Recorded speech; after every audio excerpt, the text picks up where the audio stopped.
आज के दिन में किसी को लगता है कोई शौक से ट्रांसजेंडर बनता है तो जिंदगी इतनी कठिन है, आप मान नहीं सकते कि कोई क्यों बनना चाहेगा। दोपहर 12 बजे ट्रैफिक सिग्नल में खड़ा 10 रुपए मांग रहा है। ट्रैफिक में क्यों भीख मांग रहा है? कौन नौकरी देगा? इस बिल्डिंग में कोई है जो उनको नौकरी दे देगा? पढ़ते क्यों नहीं है बोलते हैं। कौन सा स्कूल एडमिशन दे रहा है ये बता दो। आज के दिन में एक ट्रांस बच्चा, विजिबल ट्रांस बच्चा, मैं कह रही हूँ ए स्टैंडर्ड में चले गए ना, सारे पेरेंट्स अपने बच्चों को निकाल लेंगे उसमें से। पर मैं गारंटी देती हूँ एक ट्रांसजेंडर व्यक्ति को तो थप्पड़ मार रहा होगा ना, कोई नहीं जाएगा। पॉइंट पे ऐसा भी लाके रखा कि मुझे लगा था I should finish my self. Rudrani Chhetri एक ट्रांसजेंडर राइट्स एक्टिविस्ट, मॉडल और चेंज मेकर है।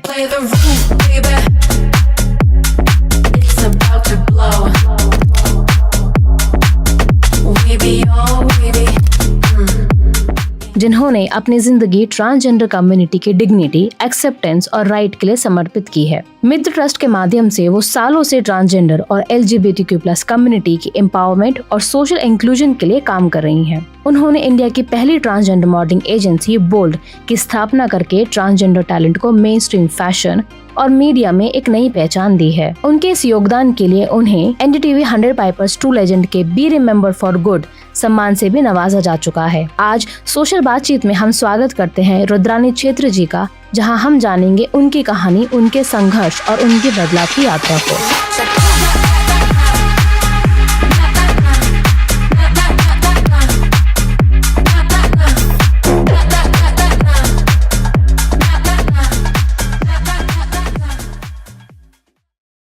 वेलकम टू सोशल बातचीत। Thank you so much for having me. कैसे हो आप? मैं ठीक हूँ, आप कैसे हैं? मैं भी ठीक हूँ। आपकी जर्नी कैसी रही? तो journey as a trans person, self identifying trans person बहुत लेटर शुरू हुई। पर जिस घर में मैं पैदा हुई थी वहाँ पे मेरे को मेरे पेरेंट्स ने और डॉक्टर्स ने एज अ मेल रिकॉर्ड किया और मेल असाइन किया। बच्चों का ऐसा होता है कि एक उम्र होती है, 3 साल भी हो सकती है, 4 साल भी हो सकती है, 5 साल में भी हो सकती है। 3 साल का बच्चा 24 घंटे अपनी माँ की गोद में जाके सिर्फ उनकी ज्वेलरी को ही छीनना चाहे या लेना चाहे तो एक फेमिनिटी वहाँ से समझ आती है। Your interest when your child if towards that feminine side, चाहे वो कपड़ों से लेके हो, रंगों से लेके हो, तो यू कैन मेक आउट। तो वो बड़े होते होते होता है ना कि आप कर रहे हो वो चीजें पर आपको पता नहीं है कि आप किस चीज से गुजर रहे हो या क्या हो रहा है आपके साथ। वो एक दिन वो परिभाषित रूप में कभी समझ आता है कि no, you are a transgender person, you are born in a wrong body and this is why आपके जितने भी इंटरेस्ट थे जो इस पितृ सत्ता के अंदर एक पुरुष और महिला के लिए होना चाहिए था, उससे आप विपरीत जा रहे हो। लाइक आई एम 78 बॉर्न, तो सोचो जब मैं 10 साल या 8 साल की होंगी, 10, 12, 11 साल की, तो हमारी मम्मियाँ पूरे कॉलोनी की, मतलब आस पड़ोस की, वो शाम को दूध लेने जाते थे मदर डेयरी में। तो हमारे पास वो टाइम होता था, सब बच्चे घर में क्या क्या करते थे ट्यूशन के बाद, तो मेरा काम था कि मम्मी के सारे मेकअप निकाल के उसको ट्राई करना और उनके आने से पहले उनको पोंछ लेना। पर वो कभी भी सही से साफ नहीं होता था तो आके फिर पिटाई बहुत होती थी, क्योंकि मम्मी को भी उस समय नहीं समझ आता था व्हाट शी इज डूइंग। उनको लगता था कि खेल खेल में उनकी चीजें खराब कर रहे हैं। तो ये किया है बचपन में, बहुत बार किया है। कभी हंसते भी थे, मतलब उनको एक जोक सा लगता था, देखो क्या करके बैठे, मुंह पे क्या लगा लिया, पर एक होता था, मतलब ये जिंदगी का हिस्सा रहा है। वो जैसी होश संभाला, मतलब समझ आने लगी, तब से हुआ ये। जिस बॉडी में आप हो वो आप एक्चुअली नहीं हो। फुली एक्सेप्ट तो मैंने पहले ही कर लिया था, बिफोर माय कंसेंट, मतलब 18 से पहले ही कर लिया था। पर वो दिमाग में कहीं ना कहीं आपको पता कैसे चला कि आपने? पता लगता है अपने आप को, बिकॉज आपकी हर चीज वैसी है जो आपके घर पे आपकी माँ कर रही है या somebody in your relationship, you know, आपकी कजन सिस्टर्स कर रही है। कुछ भी मैच नहीं होता था, कजन ब्रदर से कुछ नहीं मैच होता था, मेरे बड़े भाई से मैच नहीं होता था, मेरे पापा से कुछ मैच नहीं होता था। Then you know you are someone like another female in your family. यही लोग तो आपके रोल मॉडल और एग्जाम्पल होते हैं जब बड़े होते हैं। तो बच्चा बड़ा होता है, लड़का होता है तो क्या बोलता है, मुझे अपने बाप जैसा बनना है। लड़की बड़ी होती है तो कहती है मुझे अपनी माँ जैसा बनना है, मेरी माँ जैसा खाना बनाती है मुझे वैसा बनाना है, मेरी माँ जैसे स्वेटर बुनती थी मुझे आज तक नहीं आया, तो मेरे भी वही था कि मुझे मेरी माँ जैसा बनना है। And I was very aware. मुझे लगता है कि सब सबकी माओं को अपने बच्चों के बारे में एक एक चीज पता होती है। मैं थोड़ी बायस्ड हो सकती हूँ कि पिता नहीं होते या माता होती है, पर दोनों हो सकते हैं। पर मेरी मम्मी ने मुझे बचपन में एक चीज सिखा दी while I was growing and finishing my school, कि आपको जिंदगी अगर अपने हिसाब से जीनी है तो उसकी एक ही चाबी है, एक ही मंत्र है, कंप्लीट योर एजुकेशन। बिकॉज अगर आपने अपना एजुकेशन कर लिया तो आप जैसे भी जीना चाहो, आप सक्सेस हो जाओ, तो किसी को प्रॉब्लम नहीं होगी फिर। एक्सेप्ट तो कर चुकी थी, पर एक पर्दे में रही, क्योंकि मुझे वो सारे हर्डल्स तय करने थे जहाँ पे मेरी विजिबल आइडेंटिटी के साथ एक्सेस नहीं हो सकता शायद। स्कूल में कैसा एक्सपीरियंस था? स्कूल में एक तो मेरा स्कूल गवर्नमेंट स्कूल नहीं था। मैं अपने आप को सोचती हूँ अगर मैं गवर्नमेंट स्कूल में गई होती तो शायद ही मैं वहाँ पे सरवाइव कर पाती। मैं स्कूल का नाम तो नहीं लूँगी, बट प्राइवेट स्कूल था। It was a missionary Catholic school. बच्चे वहाँ पे डिसिप्लिन थे, डिसिप्लिन इन टर्म्स ऑफ वो इतने टॉर्चरस नहीं थे जो मैं इमेजिन करती हूँ कि बहुत सारे ऐसे स्कूलों में होता है जो बहुत ऑर्गेनाइज नहीं है। तो हाँ, कभी कभी टीजिंग होती थी, मतलब कुछ ऐसे शब्द बोलते थे, पर बहुत ही हार्श नहीं होता था। जैसे क्या किसी ने बोलते थे वो? ओके, ये थोड़ा फनी है। तो बचपन में मेरे क्लास के बच्चे, my other friend, they used to call me Madhuri Dixit, and there was one senior guy in our school, एक बैच ऊपर। तो उनको लगता था कि I have a crush on him, तो उसको सलमान खान बोलते थे और मुझे माधुरी बोलते थे। पर उस समय मुझे वो भी इतना बुरा लगता था क्योंकि मुझे अपनी अंडरस्टैंडिंग नहीं थी। पर उनकी नजर में तो I was someone who's female, who's like feminine person। तो मुझे इस तरह से छेड़ते थे, चिल्लाते थे। आपका भी कोई क्रश रहा स्कूल में? Of course, I'm a human being. Crush तो सबका होता है। और because I made a small fish and there was a note with his name saying that I like you or whatever, I love you, and it was inside my maths book। NCERT की होती थी तब maths book। And उस time पे बच्चे okay थे इस बात से? मतलब होमोफोबिक तो नहीं थे, ट्रांसफोबिक नहीं थे, और मतलब ऐसा भी नहीं था कोई वायलेंस झेलना पड़ा या आप उनको पता लग गया कि मैं ऐसी हूँ तो मेरा सेक्सुअल अब्यूज हुआ, ये सब नहीं हुआ। तो I was in a safe environment where they used to tease me. वो मुझे चिढ़ाते थे, पर वो लोग प्रोटेक्टिव भी थे। बहुत सारे लोग मेरी क्लास के जो मेरे लिए लड़े भी हैं औरों से। तो मुझे समझ आता है कि वो समय मेरे लिए, I was surrounded by good people but with no knowledge at all about other identities. ये प्रॉब्लम था। क्योंकि जिस समय पे मैं बड़ी हो रही थी, मैं बहुत सारी हिंदी फिल्मों में उस समय की देखती हूँ, जो रिप्रेजेंटेशन है ट्रांस पर्सन का वो एकदम गैग है। जिस समय पे मैं ये सारी चीजें मुझे प्रॉपरली पता होनी चाहिए थी, उस समय कोई सिविल सोसाइटी ऑर्गेनाइजेशन इस पे काम नहीं कर रहा था, किसी तरह का इंफॉर्मेशन अवेलेबल नहीं था। उस टाइम पे स्मार्टफोन, इंटरनेट, गूगल, ये सब कुछ भी नहीं था। तो आई वॉज वेरी क्लूलेस कि क्या करना है मुझे जिंदगी के साथ।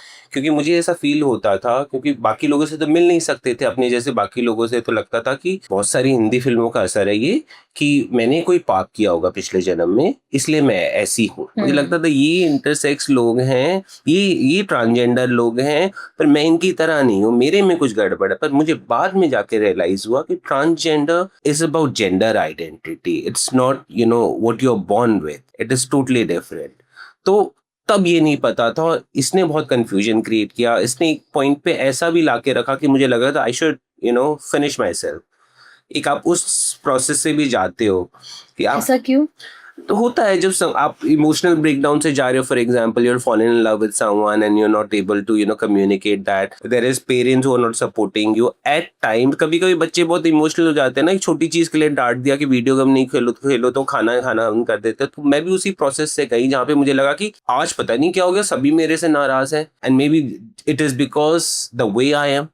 then you feel those days can be little tough on you। तब आप ऐसी कोई नॉनसेंस चीजें करने की कोशिश करते हो as a kid, but usually वो सच हो नहीं पाती, क्योंकि तब इतना भी आइडिया नहीं था कि किस तरीके से सही करते हैं। आज के दिन में तो गूगल खोलो, आपको सब मिल जाता है, कैसे शुरू करना है, कैसे अंत करना है। पर उस समय पे हाँ, वो फीलिंग आई थी, थिंकिंग कि स्कूल में कोई नहीं समझता, घर पे कोई नहीं समझता, जिसको मैं प्यार या लाइक करती हूँ वो नहीं समझते, तो मैं करूँ तो क्या करूँ। मतलब बाकी लोगों के लिए सब कुछ इतना ओके है। माई classmate, my other people from batch, they were playing football, they are doing their own thing, they have own likings, but I cannot match with that na। अगर there are a bunch of boys who are very high energy, like boys are ना, बचपन में गालियां देते हैं, they like to talk about girls and all those stuff, and when you are forced to be part of it which you don't like because you're not like that, तो वो problem होता है। तो आप फिट इन नहीं हो पा रहे, कहीं पे फैमिली में फिट इन नहीं हो पा रहे, एजुकेशन सिस्टम में फिट इन नहीं हो पा रहे, तब आपको लगता है कि ये जिंदगी थोड़ी बेकार है। पर आजकल के बच्चों के लिए मेरे ख्याल से बहुत रिसोर्सेज अवेलेबल है। भारत एक डाइवर्स कंट्री है और इसकी डाइवर्सिटी और आप इतिहास देखोगे तो सब कुछ इंक्लूसिव था। ये तो आज के दिन हम अंग्रेज बन गए हैं क्योंकि ये अंग्रेजों ने ही 1871 समटाइम लाके ये ट्राइबल एक्ट डाला, क्योंकि वो तो एक ही किताब के साथ आए थे जिसको वो बाइबल बोलते थे। सब लोग अपने ग्रंथ का अपना इंटरप्रिटेशन निकालते, तो उन्होंने इंटरप्रिटेशन कुछ निकाला होगा जहाँ पे उनको लगा कि आदिवासी लोग अजीब तरीके के हैं, ट्रांसजेंडर अलग तरीके के। पर हमारे देश में तो चाहे आप रामायण सुन लो, रामायण में मेंशन है हम लोग, ठीक है, महाभारत सुन लो उसपे मेंशन है। तब तक तो नहीं आए थे ना अंग्रेज। जैसे ही अंग्रेज आए उन्होंने कानून बनाया और वो व्यवस्था बदली, अब अंग्रेज चले गए, पर अभी हमारी आदि से ज्यादा भारत जो आप कहते हो ना एक्सेप्ट नहीं करते, वो अंग्रेज बन के जी रहे, तो हम क्या कर सकते हैं? जो भारतीय लोग हैं उन्होंने तो एक्सेप्ट कर लिया हमें। इसका तो सिंपल यही जवाब है मेरे पास। पहले था जाओ तोड़ दो, खजुराहो के मंदिर तोड़ दो अगर हिस्सा नहीं था, महाभारत का वो पन्ना फाड़ के फेंक दो जिसमें क्या नाम है नाम लिखे हुए हैं, रामायण का वो चैप्टर फाड़ दो जब हम क्या नाम है उस नदी किनारे 14 साल राम जी का वेट किए। पर जिनको ये बातें समझ आती है, या आप बोल रहे हो ना नहीं समझते एक्सेप्ट नहीं करते, मत करे, क्योंकि हमारे लिए वो अंग्रेज लोग हैं, ब्रिटिशर्स हैं, वो जाने दो उन्हें, भारत के नहीं है वो। क्या स्टार्ट किया उसके बाद जॉब करते करते, मतलब एक लोगों को एक पढ़े लिखे इंसान से थोड़ा होप होने लगता है, वेरेज बाकी आपके जो फ्रेंड्स बन चुके हैं कम्युनिटी से जो शायद भीख मांग रहे हैं किसी तरह। अच्छा, वो कैसे बने? वो अब होता है ना कि आप अपने जैसे लोगों को ढूंढ लेते हो, आपको बात करने के लिए कोई तो चाहिए, नो मैटर आप कौन से डेमोग्राफिक से आ रहे हो, आप अमीर हो गरीब हो, कहीं भी मिल जाते थे। कहीं मतलब एक कनेक्शन हो गया किसी से, फॉर एग्जाम्पल कहीं पे सड़क पे हो गया तो उन्होंने बोला ओ तो क्या करिए कल हमारे यहाँ पार्टी है, तू भी आ जा करके। फिर मैं वहाँ एक से मिली, वहां से और लोगों से मिली, फिर उनके थ्रू हम बोलते हैं हम ट्रांसजेंडर लोगों का एक सोशल नेटवर्क बहुत स्ट्रांग है। हमारे यहाँ मेट्रियार्की चलती है, एक मातृत्व चलता है जहाँ पे कोई मासी है, कोई दीदी है, कोई गुरु है, कोई माँ है, कोई बेटी है, कोई चेला है, ऐसा है मेट्रियार्की का स्ट्रक्चर है। तभी आपने सुना होगा कि हिजड़ों के घरों में जो डेरा कहते हैं वहाँ किसी आदमी को परमिशन नहीं है, कोई आदमी उसके अंदर नहीं जा सकता। अच्छा। और वो ट्रांस व्यक्ति भी जो डेरों में रहते हैं जिनको हम हिजड़े बोलते हैं, नायक बोलते हैं, किन्नर बोलते हैं, वो भी अपने घर का दहलीज सुबह सूरज उगने के बाद घर से बाहर निकलते हैं और सूरज डूबने से पहले अपने घरों में घुस जाते हैं, क्योंकि वो एक ऐसी जगह है जहाँ पे कहते हैं कि एक शफा होता है, एक मतलब एक पॉजिटिव एनर्जी है वहां पे ऐसा कोई भी काम नहीं होता जो मुख्यतः समाज में जिसको बुरा देखा जाए। तो एक वो उस तरह की है। तो हमारे यहाँ एक मैट्रियार्की फैमिली होती है जहाँ पे एक गुरु होता है, उनकी बहुत सारी बेटियां होती हैं, चेले होती हैं, उनकी होती है। तो आप ऐसी जगह पे जाते हो तो फिर आपके कनेक्शन बनने लगते हैं। तो इसी तरीके से धीरे धीरे 6 महीने साल में बहुत सारे लोगों को अपने आसपास जानने लगी। मुझे पता तब लगा कि नहीं, मैं अकेली नहीं हूँ, मेरे से बहुत सारे लोग हैं, वो भी अपनी जिंदगी मेरी तरह नहीं बिता रहे हो पर अलग अलग व्यवस्था में रह के बिता रहे हैं। ऐसे कॉल्स आते थे जिसमें बोला कि कोई किसी ने सुसाइड कर लिया कम्युनिटी से फॉर सम रीजन, किसी ने किसी का मतलब अता पता नहीं है, वो मतलब रात को काम पे गए और सुबह आए ही नहीं, एंड गॉन मिसिंग। बहुत सारे लोग ऐसे थे जिनको ये प्रॉब्लम थी कि उनको किसी तरह का इन्फेक्शन बीमारी है किसी कारण से, पर उनको सही दवा या सही डॉक्टर उनको हाथ लगाने के लिए नहीं तैयार हो रहे। इसीलिए फिर हमने 2005 में मित्र की स्थापना करी, जो दिल्ली का पहला कम्युनिटी बेस्ड ऑर्गेनाइजेशन था, दिल्ली का। और इसी तरह हमने फिर लोगों को आउटरीच करना शुरू किया, ढूंढना शुरू किया, उनकी प्रॉब्लमों को समझना शुरू किया, और वो करते करते अभी तक मैं वही कर रही हूँ। मतलब मैंने प्रोग्रेस तो बहुत देखा उस समय पे जहाँ पे, because me being a visible transgender and my team being a visible trans people, हमें कोई ऑफिस देने को तैयार नहीं था। और ऑफिस भी देने को इस कंडीशन में तैयार था कि जिसका रेंट उस समय पे अगर 10,000 हो तो हमसे वो 20,000 लेंगे। जो परिस्थितियां आज के दिन में भी है, जब आप शेल्टर के लिए, घर के लिए कोई भी ट्रांस व्यक्ति जाता है तो इस तरीके से उनका शोषण होता है। तो मेरी जर्नी वहां से शुरू हुई जब मुझे पता लगा कि मैंने पढ़ाई करके किसी तरीके से, जो मेरी माँ ने बोला था it will be a tool for you, मैं अपना तो फायदा कर रही हूँ, बट एज अ इंसान मैं बाकियों को कैसे मदद कर सकूं? और बाकी को मदद करते करते करते करते ये एक ऑर्गेनाइज्ड बॉडी बन गई। वेरेज शुरू में ऐसे ही था कि दोस्तों के लिए खड़ा रहना है, किसी को पुलिस पकड़ के ले गई तो वहां जाके उनको निकाल के लाना है, किसी को HIV डिटेक्ट हुआ है तो वी नीड टू एंश्योर कि वो एंटी रेट्रोवायरल थेरेपी तक जाए, उनका रजिस्ट्रेशन कराना है क्योंकि उनके पास डॉक्यूमेंट नहीं होंगे, बहुत सारी चीज़ें ऐसे चैलेंजेस होंगे। I went for some seminar there Lucknow. तो मैं एयरपोर्ट में आई सिक्योरिटी चेक में, जैसे मैं थी अपना, मैं तब मैंने सूट सलवार पहन रखा था शायद, तो मैं फीमेल सिक्योरिटी पे गई, एंड दिस फीमेल सिक्योरिटी, उनका कोई इंडक्शन हुआ नहीं, उनको सेंसिटाइज किया नहीं किया मुझे नहीं पता, तो उन्होंने बोला मैं आपको चेक नहीं कर सकते, आप दूसरे पे चले जाओ, मेल पे चले जाओ। मेरे को भी कोई रकस तो क्रिएट करना नहीं था, कौन टाइम पास करे, ये तो एयरपोर्ट अथॉरिटी का काम था उनको एजुकेट करना। तो मैं वहां गई तो वो बोलता है, मेल वाला कहता है मैम हम तो आपको चेक ही नहीं कर सकते। मैंने, वो कह रही है वो शायद वो अनकंफर्टेबल होगी तो आप कर दो, क्या जाता है। तो कहा नहीं मैम, हम तो, हमारी नौकरी चली जाएगी, हम तो कैमरे के नीचे हैं। तो मैंने बोला ये उसको क्यों नहीं पता कि उसको मुझे करना चाहिए? तो कह रहे नहीं मैम आप चले जाओ, कर लेंगे। मैं गई वहां पे, उसने फिर मुझे रिजेक्ट किया। फिर मैं वापस मेल में गई, मैं बोलिए वो नहीं कर रही, because I did not want to take a fight, क्योंकि ऐसे केस में अगर मैं चीखना चिल्लाना शुरू करती तो अगर वहां पे 100 लोग थे, 100 के 100 यही बोलते ये लोग होते ही ऐसे हैं। पर उनको वो मेरी पीड़ा और पेन नहीं समझ आ रही कि एम्बैरेसमेंट मुझे इधर से उधर भेजा जा रहा है, पर एक टैगलाइन है कि ये लोग तो होते ही ऐसे हैं, झगड़ालू होते हैं, गुस्से वाले होते हैं, बदतमीज होते हैं, गालियां देते हैं। पर मुझे पता है मेरे को अपना सिचुएशन कैसे हैंडल करना है। ऐसे बहुत स्ट्रेस मोमेंट में मैं काम रहती हूँ, एंड मोमेंट तक काम रहती हूँ। पर एक लॉयर भी हमारे साथ थे, he is a gay lawyer.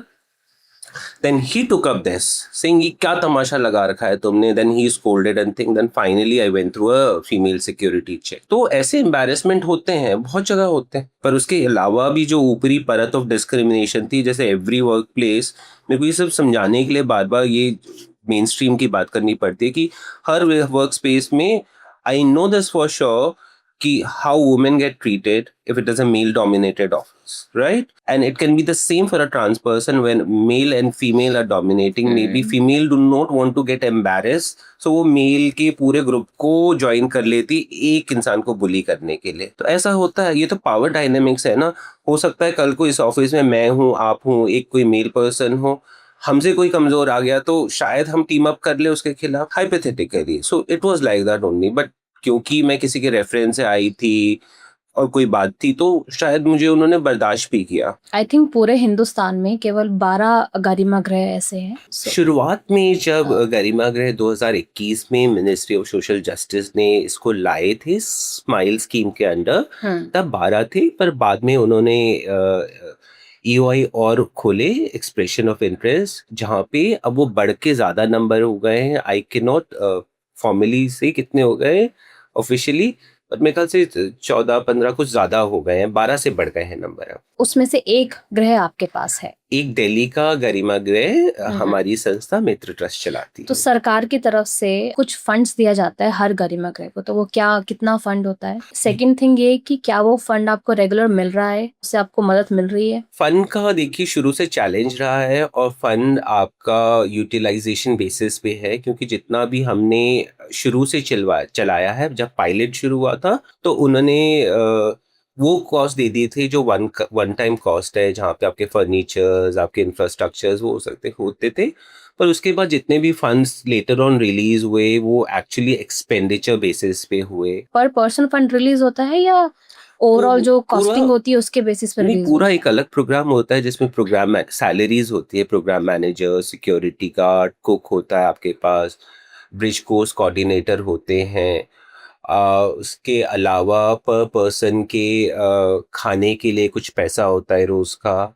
उसके अलावा आप किसी तरह का कोई कार्यक्रम करना चाहते हैं, जैसे आपकी बिल्डिंग का एक रेंट होता है, तो बेसिक कॉस्ट वही है, आपका एडमिन कॉस्ट और आपका Garima Griha running cost, and at the same time cost of food for the resident who come and live there.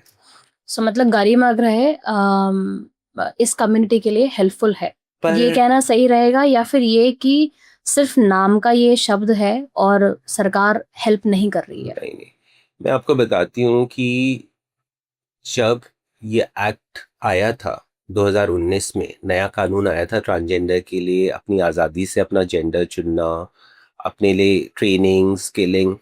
मैं कहती हूँ भारत को जो हम कहते हैं ना विश्व गुरु, मैं उसको विश्व गुरु इसलिए मानना शुरू किया क्योंकि इंक्लूजन में जो उन्होंने इतना सुंदर ट्रांसजेंडर के लिए काम किया, आप इमेजिन नहीं कर सकते, बड़े से बड़े प्रोग्रेसिव कंट्री नहीं कर पाए। तो जैसा हमारा भारत कहता था ना, क्या कहता है, एक कुटुंब, मतलब सब एक साथ है। तो उन्होंने उसकी रिस्पेक्ट रखी। उन्होंने हमारे जो पहले हुआ, चाहे वो भगवानों के टाइम पे हो, राम महाभारत जो भी है, उन सबको भी नॉलेज करके एक ऐसा स्कीम बनाया जो इन्होंने स्माइल और क्या नाम है इस प्रोग्राम में शुरू किया। हम सब बहुत खुश, क्योंकि एक आज तक कुत्तों के लिए, बूढ़ों के लिए, बच्चों के लिए, अनाथों के लिए XYZ सबके लिए आश्रम था, आश्रय गृह रहने का था, पर ट्रांसजेंडर व्यक्ति के लिए नहीं था। ऐसे ट्रांसजेंडर जो घर से सताए जाते हैं, मारे जाते हैं, निकाल दिए जाते हैं, वो आके रहने लगे और पढ़ने सीखने लगे। अभी तक हमारे लिए वो बहुत अच्छा था, पर जैसे कानून अभी बदला है बहुत रिसेंट, नो, पहले उसी उसी पे बात करते हैं। तो अच्छा है। अगर उस वैसे ही टाइम पे चलता रहेगा तो मैं कहती हूँ बहुत सुंदर प्रोग्राम वो है। कानून आया था 2019 में। हाँ, बना था। 2019 से 2026 जो नया कानून आया, तब तक सब कुछ अच्छा था, आपको रेगुलर पैसे, नहीं, आपको 2019 फंड्स दिए जा रहे थे। फंड्स की बात है। 2019 में ये शुरू हुआ, एक्ट बना, पर ये प्रोग्राम डिजाइन होते, कंसल्टेशन करते हुए, मीटिंग, कम्युनिटी फीडबैक लेते हुए, स्माइल 2021 में एज अ पायलट पहले आया। उसके 6 महीने बाद ये लॉन्च हुआ करीबन 2022 में। तो तब से चीजें बेहतर है, और सरकारों के साथ काम करने की हमारी बहुत पुराने समय से है, तो हमें समझ आता है उनका काम करने का तरीका। डॉक्यूमेंटेशन बहुत इंपॉर्टेंट है, कभी कभी प्रोसेस बड़ा स्लो हो जाता है, कभी कभी आपके डायरेक्टर, एडिशनल डायरेक्टर चेंज हो जाते हैं, कभी जॉइंट डायरेक्टर चेंज हो जाते हैं, सरकारी तंत्र में ये चलता रहता है। तो हमने इंतजार किया, हमने वेट किया देर सवेर, पर हमारा पैसा आया। अभी पिछले मेरे साल ख्याल से 365 CR अलॉट हुआ था गरिमा गृह के लिए, एंड लेटर ऑन कुछ 6 करोड़ समथिंग ही रिलीज हो पाया, अगर मेरे नंबर्स करेक्ट हैं तो। नंबर्स पे तो मैं जाऊंगी, नंबर्स तो इससे भी बाकी चीज़ों के लिए पूरा जो प्लान किया गया था वो ज़्यादा था, पर बहुत कम खर्च कर पाए, जिसको कुछ ना के बराबर है। तो ये तो सरकार इसका जवाब दे सकती है, मेरे पास इसका जवाब नहीं है, क्योंकि as a community based, as community leaders, as someone who work with the community, हमारा काम है ये डायलॉग उनसे बार बार करते रहना। चाहे हमें अखबारों में जाना पड़े, उनके दफ्तर जाना पड़े, हमने वो सब किया, पर देर सवेर पैसा आता रहा, पर खर्च उन्होंने उनको और गरिमा गृह के अलावा और किस किस कंपोनेंट में करना था उन्होंने किया नहीं किया। आई थिंक इसका बेहतर जवाब तो मिनिस्ट्री और सोशल जस्टिस ही दे सकते। और कौन से कंपोनेंट थे जिनको उन्हें खर्च करना चाहिए था पैसा? बहुत सारा स्किलिंग में है, आप स्किलिंग पे करते, ट्रेनिंग पे करते। फॉर एग्जांपल सरकारी प्रोग्राम में आप सोचो कि आप एक ट्रांसजेंडर महिला के लिए जो बत्ती पे भीख मांगती है, 15 दिन का ट्रेनिंग करना चाहते हो। अब वो 15 दिन का ट्रेनिंग क्यों करेगी जब कोई उसको रोज उस बत्ती पे कमाना है और शाम को अपना चूल्हा जलाना है? तो 15 दिन का उसका चूल्हा बंद, तो क्यों करेंगे? तो जब भी सरकार और कोई भी व्यक्ति जो कम्युनिटी से नहीं हो, कम्युनिटी के लिए प्रोग्राम बनाता है या कोई डायलॉग करता, आई थिंक बहुत जरूरी है उनका पार्टिसिपेशन समझना। हो सकता था कम्युनिटी आके बोलती है आप 15 दिन का ट्रेनिंग के बजाय 30 दिन का करो, पर हम सुबह के 2 घंटे आके करेंगे, बाकी दिन हम ये कर लेंगे, हम आपसे कुछ नहीं मांगे। या आप पूरे दिन का ट्रेनिंग करते हैं 15-15 दिन का, तो बोलते हैं हम स्टाइपेंड में आपको, आप जितना 700-800 रुपए दिन का कमाते हो वो देंगे, ताकि आप उसमें से जो महीने के एंड में किराए के लिए बचाते हो और जो रोज खाना खाते हो वो कर सकते हैं। तो you have to understand, because training programme और स्किलिंग प्रोग्राम आप किसी भी डाइवर्स ग्रुप के लिए बनाते हो, पीपल विद डिसेबिलिटी, उनके पास कोई ना कोई सपोर्ट सिस्टम घर पे है, वो जाते हैं। औरतों के लिए बनाते हो, उनके भी कोई सपोर्ट स्ट्रक्चर घर पे होगा अंडर प्रिविलेज वुमेन के लिए, पर ट्रांस के लिए नहीं है।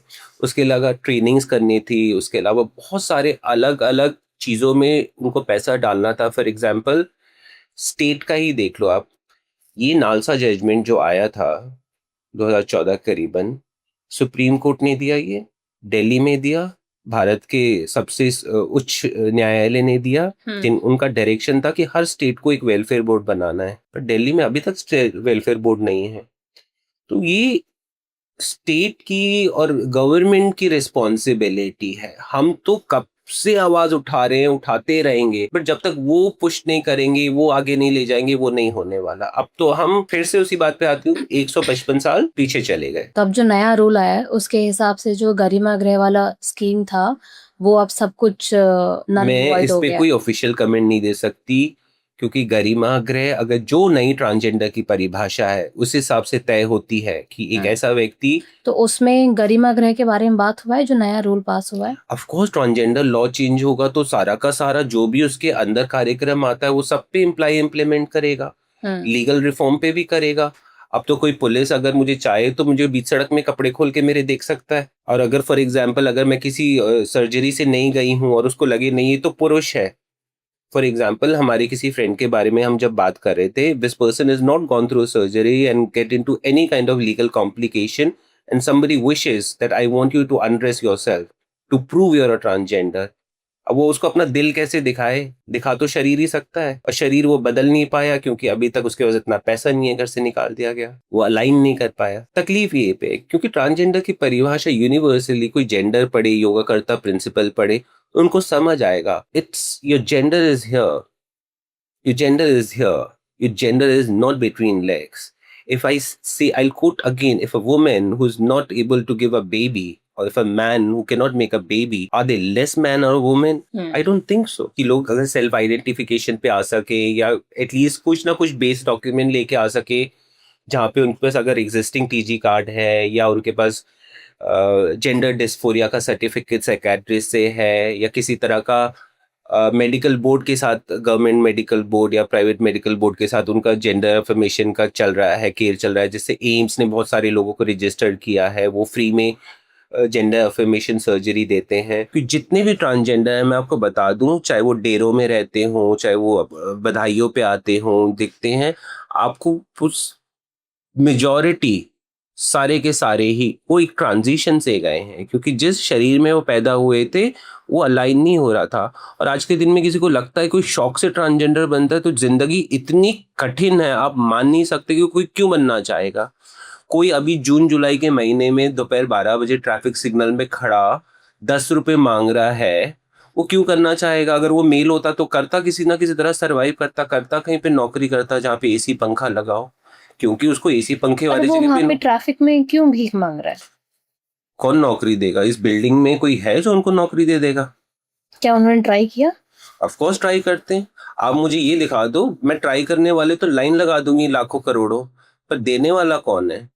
ये दिखने में बहुत आसान लगता है, जब भीख नहीं देना होता किसी को बोल देते हैं कि काम कर लो, पर काम देगा कौन, इसके पास उनका जवाब नहीं है। पढ़ते क्यों नहीं है बोलते हैं, अच्छी बात है पढ़ना चाहते हैं, कौन सा स्कूल एडमिशन दे रहा है ये बता दो। आज के दिन में एक ट्रांस बच्चा, विजिबल ट्रांस बच्चा, मैं कह रही हूँ ए स्टैंडर्ड में चले गए ना, सारे पेरेंट्स अपने बच्चों को निकाल लेंगे उसमें से। तो ये भेदभाव तो हम ही कर रहे हैं, हम सिखा रहे हैं, देन वी एक्सपेक्ट कि एक कम्युनिटी जो इतनी डिप्राइव्ड है वो अपने से अच्छे हो जाए। नहीं होने वाली है। वो भीख मजबूरी से मांग रहे हैं। वो भी आपने किसी भी ट्रांसजेंडर व्यक्तियों को, आपने मेल फीमेल और उनके बच्चों भिखारियों को सड़क पे सोते हुए देखा होगा रात को? हमारे ट्रांसजेंडर में से आपको कोई नहीं दिखेगा। बेशक वो दिन में भीख मांगते हैं, पर रात को जाके एक सुरक्षित, चाहे वो 1500 रुपए की खोली आए या 5000 की आए, 10,000 की आए, चाहे अकेली रहे या साथ मिलके रहे, वो रहते हैं। ऐसा They have क्यों? so much of self respect for themselves, self respect and also safety।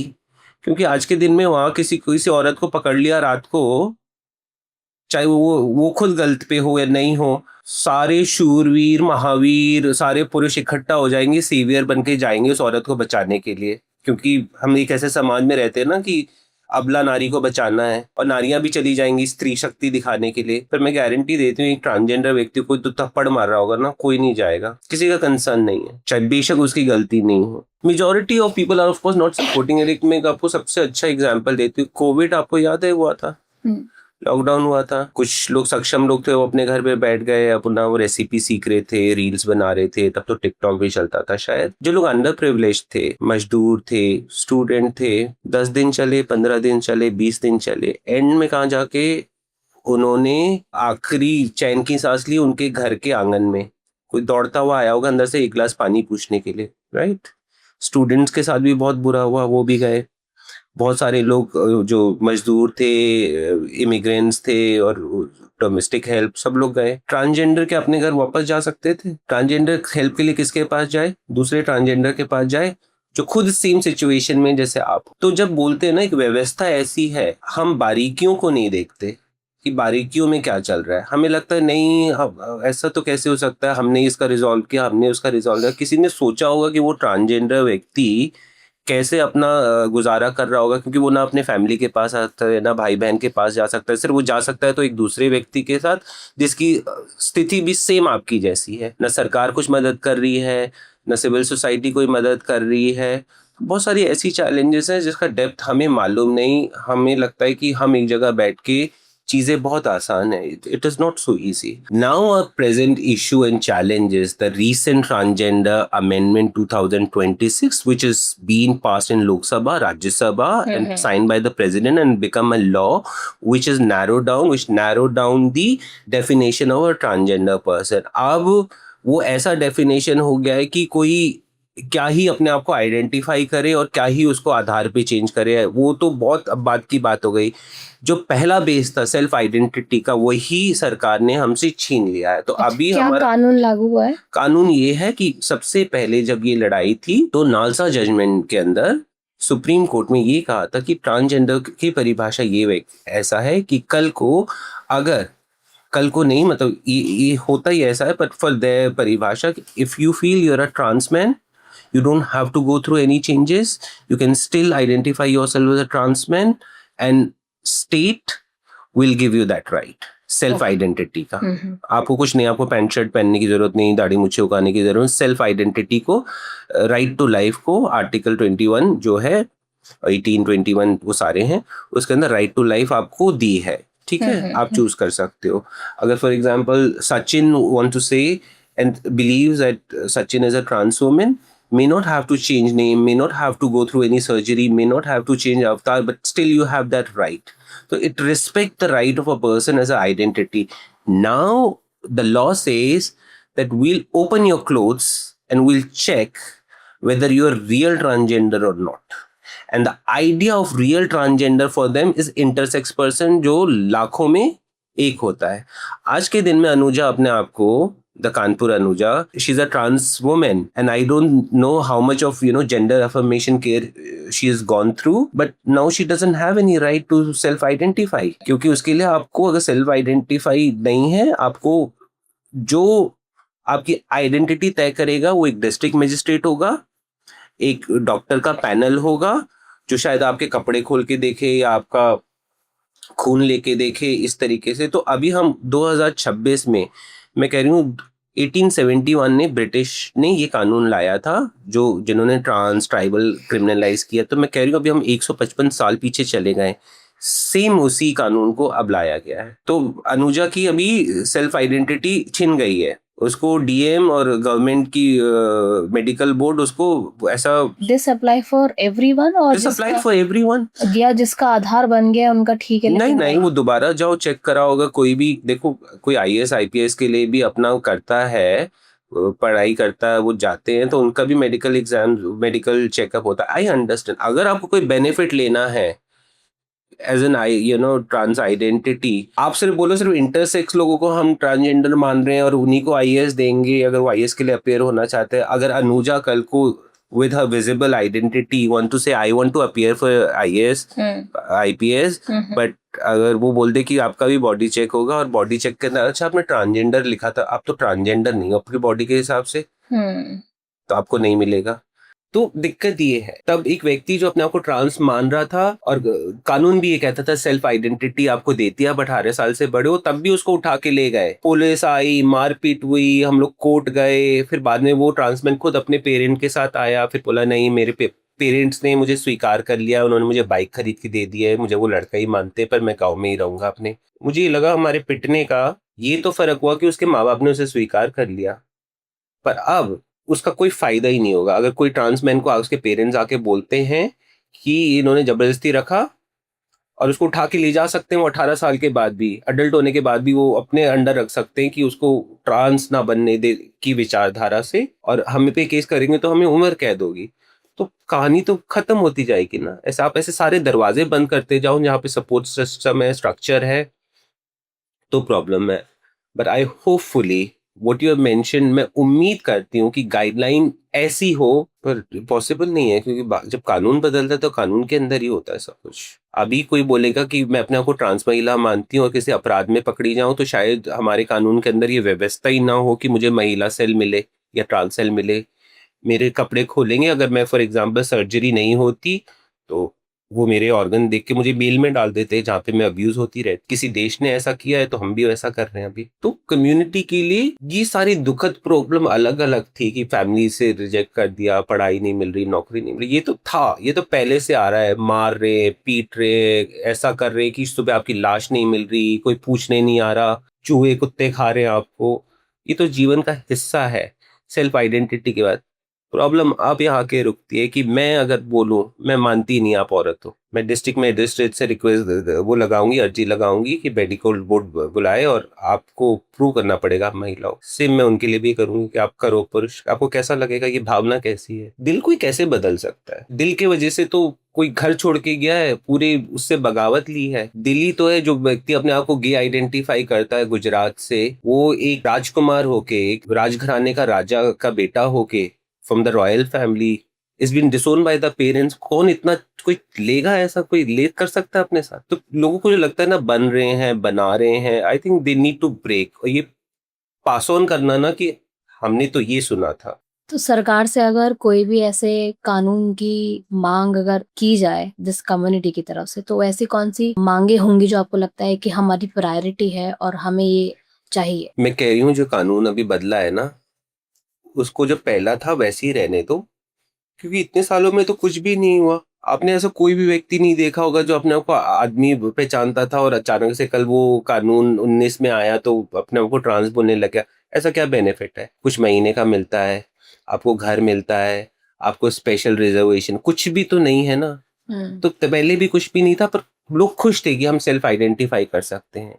अगर मैं ट्रांस मैन हूँ, मेरा भाई मुझे रोज रेप करता है, कजन रेप करता है, ये बोल के तुझे औरत होना मैं सिखाऊंगा, तो उससे अगर हम निकल के एक ऐसी सुरक्षित जगह में जा सकते हैं जहां मैं बचाव उस कानून के वजह से, वो बहुत अच्छा था। अब वो कानून आपने बदल दिया, जिसको सो कॉल्ड आप फीमेल देख रहे हो अपनी नजर से, उसका भाई या कजन या उसका कोई भी उसको रोज रेप कर रहा है बोल के कोई औरत होना हम तुझे सिखाएंगे।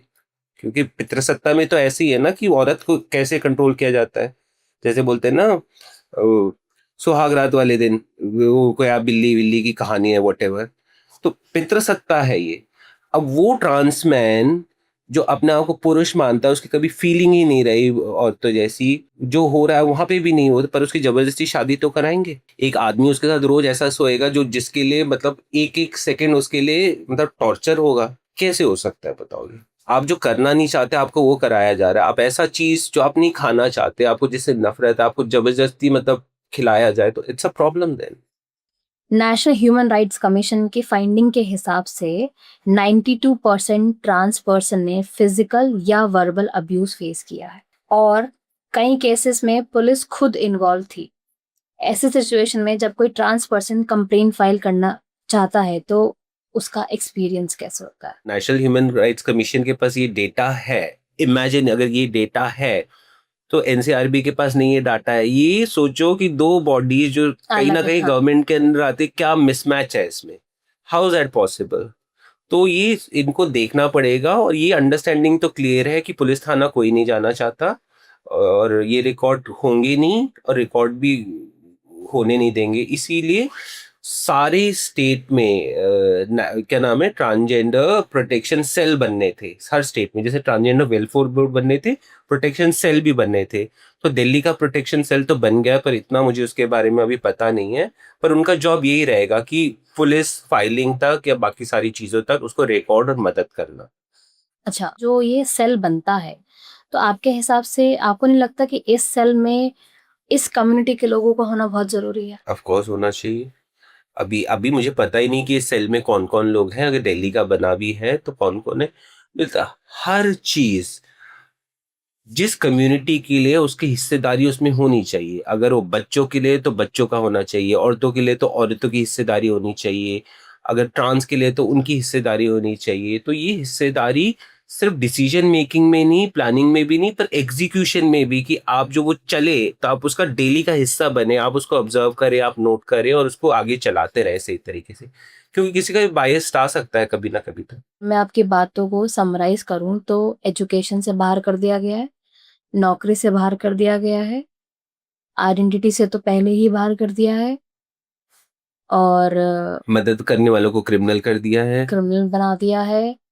आप गूगल करिए यंग ट्रांसजेंडर जो डरे हुए हैं, प्लीज गूगल करिए, reach out to organisation, helpline, आपको सारे इंफॉर्मेशन मिल जाएगी और यू विल बी, या इट विल बी बेटर। क्या आप एक ऐसी बात बताना चाहेंगे जो अलाइज करता है, जैसे पेरेंट्स, टीचर्स, डॉक्टर या कलीग्स कल से ही अपने बिहेवियर में चेंज कर सकते हैं? मैं आपको बता सकती हूँ, जितने भी एलाइज है, पेरेंट्स, रिश्तेदार, मैं आपको एक कहानी बताती हूँ कि अगर आप उन बच्चों को सपोर्ट कर पाए जो आपकी फैमिली का हिस्सा है, आप मानिए इस बात को, कल के दिन वो आपका सर गर्व से ऊंचा करेंगे, क्योंकि हमने ये कहानियां देखी हैं। उनको सिर्फ आपका सपोर्ट चाहिए, बाकी करिश्मा वो खुद करके दिखा सकते। आज हम 2026 में हैं।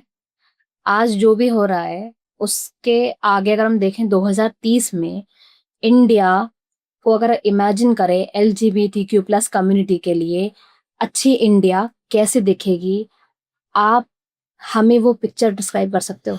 ओ God, this is very difficult. मतलब अभी कितना रह गया, 4 साल के अंदर क्या बदलाव आएगा नहीं आएगा, बट होपफुली कुछ अच्छा हो, क्योंकि गलतियां सबसे होती है, पर गलतियां सुधार दी जाए। अभी हमारी गुहार सिर्फ सुप्रीम कोर्ट से है और बाकी स्टेट कोर्ट से है कि आप प्लीज हमारे फेवर में रहिए, क्योंकि आपको पता है संवैधानिक रूप से article 21, right to life, right to identity, ये नया कानून इसका उल्लंघन करता है। तो प्लीज़ हमारे साथ रहिए और हमें जीने दीजिए, ताकि 2030 में हम आपको एक ऐसी व्यवस्था दिखाएं और हम अपने आप को बोले ग्लोबल लीडर इन इंक्लूजन। तो सबसे पहले मैं अपने समुदाय के लोगों को बोलना चाहती हूँ जो अपने आप को ट्रांसजेंडर आइडेंटिफाई करते हैं, मेरे से एल्डर होंगे, मेरे बराबर के होंगे, मेरे से यंग होंगे, तो हिम्मत मत हारिए। ये लड़ाई नई नहीं है, ये लड़ाई बहुत पुरानी है। आप कौन हो ये तय करने का हक किसी को नहीं है। जैसे एक महिला को महिला बोलने का हक हम किसी ने नहीं दिया, एक पुरुष को पुरुष बोलने का हक किसी ने नहीं दिया, इसी तरह हमारे लिए कोई नहीं बोल सकता कि हम क्या करेंगे। और जो मेरा आम समाज है, मुझे लगता है कि आप अपना इतिहास पढ़िए, और जिन्होंने इतिहास को जानते हैं, समझते हैं, चाहे वो रामायण से हो, महाभारत से हो, हमारे मंदिरों से हो, या कौवा गाँव की कहानियों से हो, आपको ये सीखना चाहिए। क्योंकि जो आप अगर किसी से भेदभाव करते हैं तो वो हमारे कल्चर का हिस्सा नहीं है। और सरकारों से ये निवेदन है कि आप कोई भी पॉलिसी रिफॉर्म करते हैं, कोई भी कानून बदलते हैं, तो उन समुदाय को उसका हिस्सा बनाइए जिससे वो प्रभावित होने जा रहे हैं। और बड़ी बात यह है कि हम सब लड़ते रहेंगे, हम सब अपने अधिकारों की मांग करते रहेंगे, क्योंकि हम कुछ भी ऐसा नहीं मांग रहे जिससे समाज में किसी तरह की अव्यवस्था हो। हम समाज को स्ट्रॉन्गर बनाने के लिए और इस भारत की इकोनॉमी में अपना सहयोग देने के लिए अपनी आज़ादी से आगे आना चाहती है। It's part of my identity. क्योंकि कभी भी मैं अपने आप को इंट्रोड्यूस करती हूँ तो मित्र उसका हिस्सा बन जाता है, क्योंकि I think I it's more than 2 decades now, it's मतलब 21 साल हो गया। तो Mitra is me and me is Mitra. A lot of time with my name people know Mitra and Mitra name people know me. So I've become a face and Mitra's become like my very strong, Soul. Yeah. Yeah. Thank you so much for having me here. Thank you so much.